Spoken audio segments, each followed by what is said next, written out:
مجال البرمجة ايه هو اهميته، مجالاته وتخصصاته، ابدأ فيه ازاي؟ ازيك؟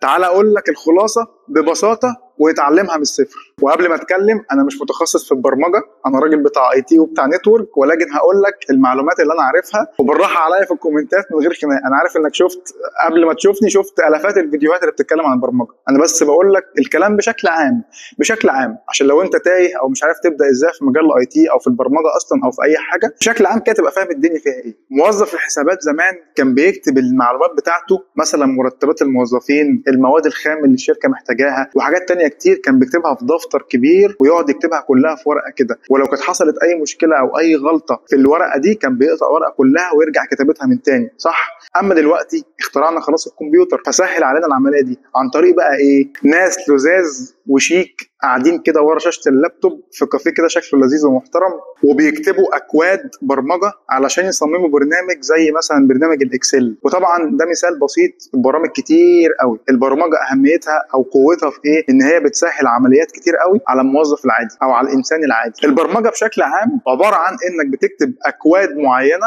بشكل يقدر الكمبيوتر يفهمه علشان ينفذ اوامرك دي. فلما انت مثلا تيجي تقول لصاحبك هات لي الموبايل ده، او تقول لاخوك هات لي كوبايه ميه مثلا، انت بتدي له امر، صح كده؟ انت بقى دلوقتي عايز تقول للكمبيوتر بعد اذنك اجمع لي المعادله دي، بعد اذنك اعرض لي الصوره دي، بعد اذنك خرج لي الملف ده. دي اوامر. الكمبيوتر اللغه بتاعته مش اللغه بتاعتي انا وانت، الكمبيوتر بيفهم بلغه الزيروز والونز، فمحتاجين مبرمج يعرف يكلم الكمبيوتر باللغه بتاعته علشان ينفذ الاوامر دي. طب ايه هي مجالات البرمجه؟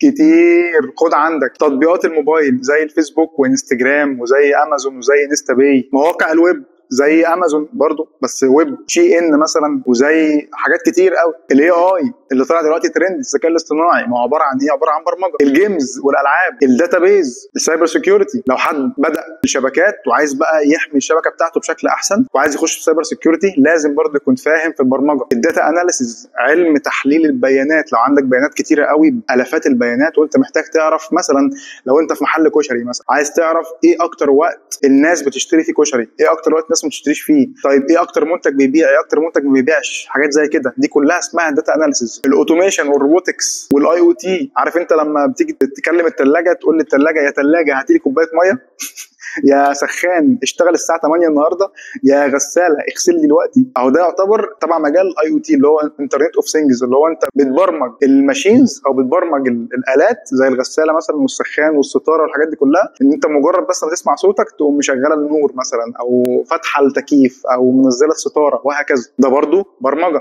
اشهر مجالين انت ممكن تحتك بيهم او تشتغل بيهم او تسمع عنهم هو مجال الابلكيشن، تطبيقات الموبايل، ومجال الويب. وببساطه الاثنين دول برضو مكونين من حاجتين، مكونين من حاجه اسمها فرونت اند وحاجه اسمها باك اند. الفرونت اند ده هو شكل الايقونات، شكل الزراير، الالوان بتاعت الموقع، البانر معمول فين، القوائم موجوده فين، شكل المنتجات شكلها كبير ولا صغير، السعر مكتوب كده كبير ولا مكتوب صغير ولا مكتوب تحت ولا مكتوب فوق. عارف انت الشكل اللذيذ بتاع الموقع كده او بتاع البرنامج عموما كده اللي اليوزر الطبيعي بيشوفه. ولغات البرمجه بقى اللي انت بتستخدمها او هتتعلمها علشان تعمل فرونت اند بشكل لذيذ، هتلاقي لغه اسمها HTML ولغه اسمها CSS، وهتلاقي لغه كمان اسمها جافا سكريبت. طبعا في لغات تانية كتير. النوع الثاني الباك اند، ودي الجداول اللي فيها كل المعلومات او البيانات اللي ليها علاقه بمنتج معين. فلو نفترض مثلا ان انت كيوزر عادي او كمستخدم او كمتصفح عادي فتحت موقع امازون مثلا ولقيت موبايل، فانت قلت ايه؟ انا هشتريه دلوقتي. ايه اللي بيحصل في الخلفيه؟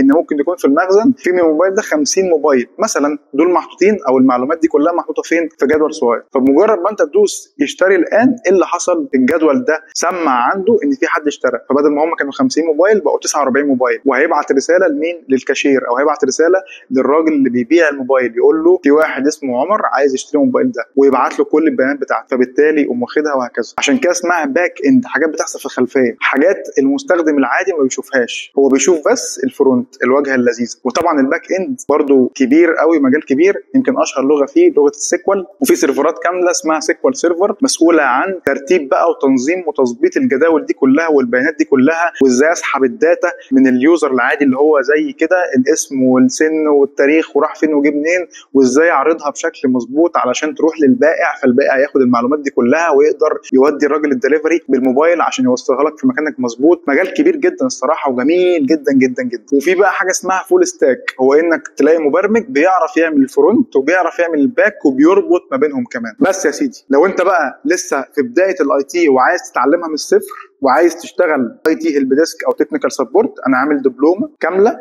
فيها اساسيات الكمبيوتر واساسيات الشبكات واساسيات السايبر سيكيورتي، وكمان اشهر المشاكل اليوميه اللي هتقابلك وانت شغال في الشركه بتاعتك كاي تي هيلب ديسك او كاي تي تكنيكال سبورت. الدبلومه عباره عن فيديوهات مسجله تقدر تشوفها في اي وقت، متاحه معاك لمده سنه كامله، شوفها براحتك وخلصها براحتك، وبعد ما تخلص نحدد مع بعض ميعاد الانترفيو علشان اتاكد انك فاهم وعارف اغلب الحاجات العمليه اللي الشركات والسوق محتاجها. الدبلومه دي معموله بالظبط زي ما السوق وزي ما الشركات محتاجه، لا ازيد ولا اقل، ما فيهاش نظري كتير، فيها عملي كتير قوي، فهتبقى مبسوط وفرحان وانت بتاخد الخبره بنفسك علشان تعرف تحل المشاكل وتبقى جاهز لسوق العمل. تقدر تكلمني وتحجز الدبلومه عن طريق الواتساب عن طريق الرقم الجميل ده، وبمجرد ما تحجز هتابع معاك بشكل شبه يومي تقريبا علشان اعرف انت فين وعايز توصل لفين وايه المشاكل اللي واقفه قدامك في الكورس، ومع بعض لحد ما تبقى تنين ان شاء الله.